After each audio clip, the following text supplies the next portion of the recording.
Isang paalala, ang video na ito ay ayon lamang sa aking sariling pananaliksik. Hindi ko nais na pilitin ang sino man na maniwala sa videong inyong matutunghayan. Kung hindi kayo kumbinsido sa mga impormasyon at taliwas ang inyong paniniwala sa kaalamang aking ilalahad, maaari kayong gumawa ng sarili ninyong pagsisiyasat para sa inyong kakontentuhan. Ang videong ito ay gabay lamang sa mas malalim na kaalaman at pag-intindi at hindi gawa ng isang profesional. Naniniwala ako na malaya tayong magbigay ng opinyon at suhestyon bilang malayang mamamayan ng Pilipinas. Maraming salamat po.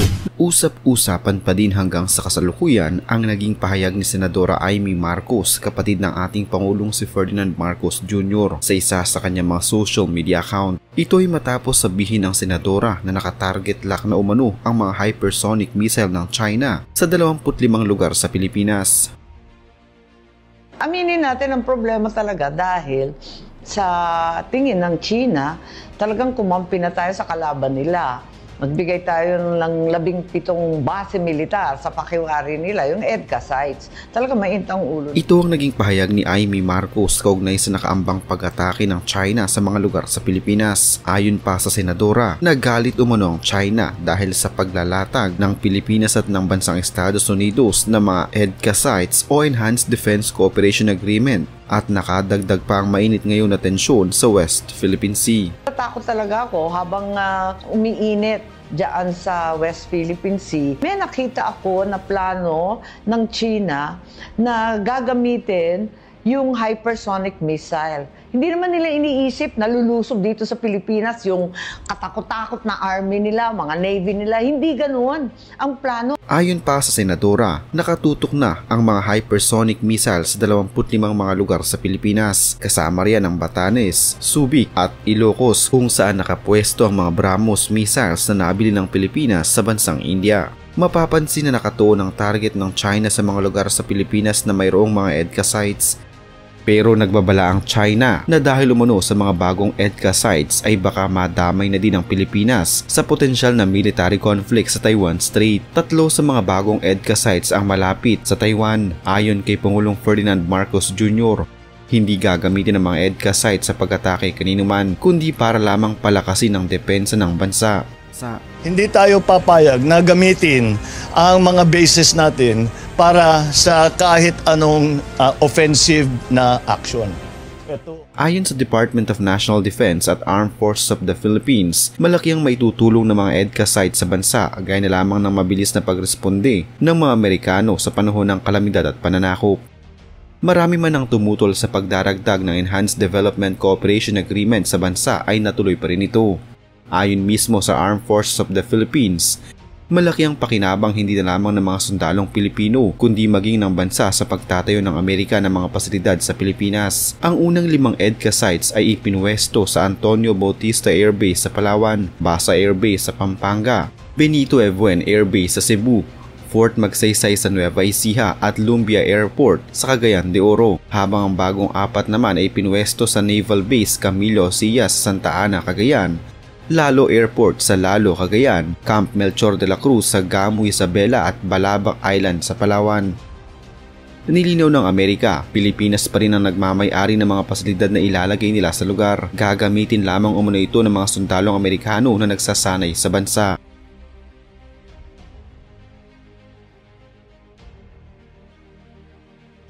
Nababahala ang mga eksperto na posibleng mas tumaas pa ang tensyon sa South China Sea kung itutuloy ang plano ng pagdaragdag ng mga lugar na pagtatayuan ng pasilidad ng Estados Unidos sa loob ng mga kampo ng militar. We can use this jointly only for emergency purposes, meaning if there could be a strong typhoon, a calamity, or when there is an actual aggression, because this is under the ambit of the Mutual Defense Treaty. Nag-uusap na mga opisyal ng bawat bansa kaugnay dito na pinapayagan sa ilalim ng Enhanced Defense Cooperation Agreement o EDCA. Ayon sa isang dating hepe ng Intelligence of the Armed Forces of the Philippines na naniniwalang madadamay lamang ang Pilipinas sa pagitan ng iringan ng Amerika at China. Tiyak umanong aalma ang China dahil sa ituturing nila ito bilang forward-basing strategy ng Amerika para maipwesto ang puwersa at mga armas nito sa rehiyon. May ipit umano tayo sa gitna at magiging battleground ng Pilipinas, kagaya na lamang umano ng nangyayari ngayon sa bansang Ukraine. Ayon mismo sa China, inilalagay umano ng Amerika ang Pilipinas sa malaking panganib at pansariling interes lamang umano ng Amerika ang ginagawa nilang pagpapalakas ng military presence sa Pilipinas, lalo pa at nakatuon din ang kanilang pansin sa issue ng China at Taiwan.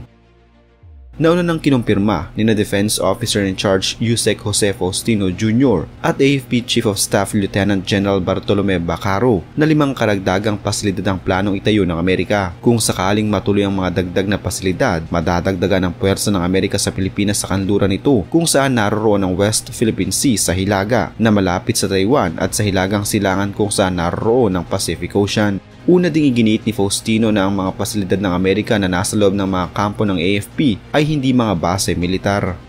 Sa 20 lugar na tinutukoy ni Senadora Amy Marcos na kung saan nakatutok ang mga hypersonic missile ng China, malaki ang posibilidad na ang mga probinsya o lugar kung saan naroroon ang mga EDCA sites ay kabilang sa 25 lugar na tinutukoy ng Senadora. Bukod sa mga lugar kung saan mayroong EDCA sites, ilan pa sa mga maaaring tinatarget ngayon ng China ay ang mga lugar kung saan naroroon naman o nakalagak ang mga BrahMos missile mula sa bansang India.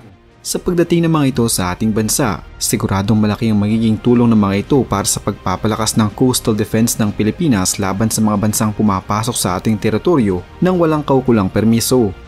Ang mga missiles na ito ay ang itinuturing na fastest cruise missile sa buong mundo. Sa pagdating ng mga ito ay handa na din ang AFP na gamitin ang mga ito.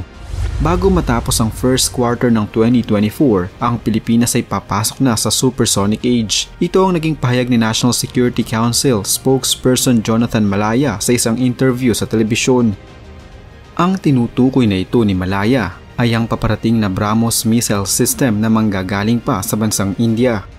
Noong Enero 2022, ang Administrasyong Duterte sa pamamagitan ng NOY Defense Secretary Delfin Lorenzana ay pumirma ng kontrata para sa pagkuha ng shore-based anti-ship missile system na nagkakahalaga ng 18.9 billion pesos. Inihayag ni Lorenzana na ang BrahMos missiles ang pipigil sa anumang pagtatangka na pahinain ang soberanya ng bansa lalo na sa West Philippine Sea. Ang missile system na ito ay may pambihirang kakayahan na tiyak na magpapaalarma sa puwersa ni Xi Jinping. Sa pagdating ng mga ito sa ating bansa, sigurado ang China ay mag-iisip na naman ng paraan upang tayo ay kanilang matapatan na palagi naman nilang ginagawa.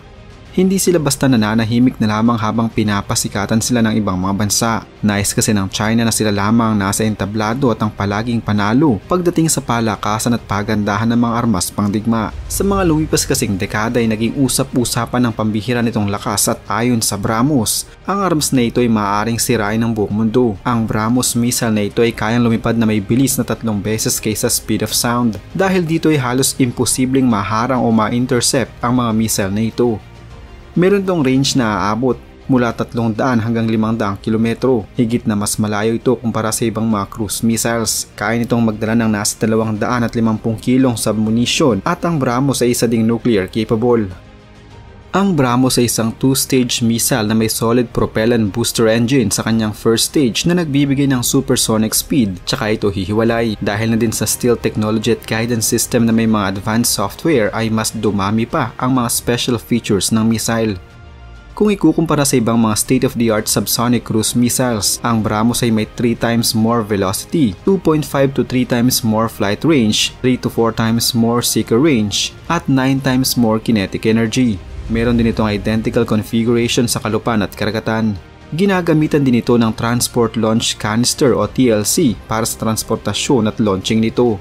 Ang pagkuha ng Pilipinas ng bago at malakas na cruise missile ay isang malaking hakbang para sa ating bansa upang ipakita sa mundo na may kakayanan tayong ipagtanggol ang ating sariling bansa. Wala man tayong sariling mga modelo ng mga armas na magagamit natin laban sa mga nanghihimasok sa ating teritoryo, patuloy naman tayong makikipagtulungan sa ibang mga bansa upang masiguro natin ang seguridad ng ating mga nasasakupan. Ayon sa AFP, seryoso umano ang naging pahayag na ito ng Senadora at handa silang makipag-ugnayan kay Amy Marcos. Handa po kaming makipag-coordinate at makipag-ugnayan po sa ating good senator, kay Madam Senator Amy Marcos po, upang makuha ang mga detalye at ang Armed Forces of the Philippines po ay makagawa ng nararapat na aksyon para masiguro po natin ang kaligtasan ng ating bansa.